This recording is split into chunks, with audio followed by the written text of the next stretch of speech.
বন্ধুরা, বিপাকে team India খেলার মাঝে চোটগ্রস্ত জাসপ্রীত বুমরা। বুমরার এই অবস্থা দেখে চিন্তার ভাঁজ দেখা গিয়েছিল ভারতীয় দলের মধ্যে, যা একেবারে ভালো খবর নয়। বুমরাকে অনেকক্ষণ মাঠে বসে থাকতে দেখা যায়। বন্ধুরা, আপনারাও যদি দেখতে চান কি হলো বুমরার, তাহলে ভিডিওটি আজ অবধি দেখতে হবে। চ্যানেলটিকে সাবস্ক্রাইব করতে হবে, একটা লাইক দিতে হবে এবং নোটিফিকেশন বেল আইকন দাবাতে হবে। বন্ধুরা, টিম ইন্ডিয়ার ব্যাটিং অ্যাডিলেড টেস্টে মুখ থুবড়ে পড়েছে। তবে দ্বিতীয় দিনে কিছুটা হলো কামব্যাক করছে ভারতীয় দল। 337 রানে ইনিংস শেষ হয়েছে অস্ট্রেলিয়া দল।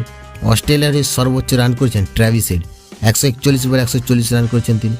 তবে দ্বিতীয় দিনে রয়েছে টিম ইন্ডিয়ার জন্য খারাপ খবর। বন্ধুরা, ভারতের সব থেকে নির্ভরযোগ্য বোলার জাসপ্রীত বুমরাকে মাঠের মধ্যে সমস্যায় দেখা গিয়েছিল। বন্ধুরা, দ্বিতীয় টেস্টের দ্বিতীয় দিনে মাঠের সমস্যায় দেখা গিয়েছিল টিম ইন্ডিয়ার বোলার জাসপ্রীত বুমরাকে।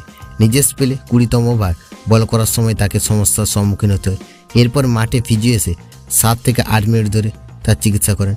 বুমরার এই অবস্থা দেখে শুধু টিম ইন্ডিয়ার প্লেয়ার নন, বন্ধুরা ভারতীয় দলের সমর্থকরাও চিন্তিত। বন্ধুরা, যদিও এই ঘটনার পরে বল করছেন বুমরা, কিন্তু আচমকায় তার এমন সমস্যা হওয়া ভারতীয় দলের জন্য একদমই শুভ সংকেত নয়। বন্ধুরা, এই সিরিজে ভারতীয় দলের বুমরা একমাত্র বোলার যার সামনে বারবার ব্যর্থ হয়েছেন অস্ট্রেলিয়ার ক্রিকেটাররা।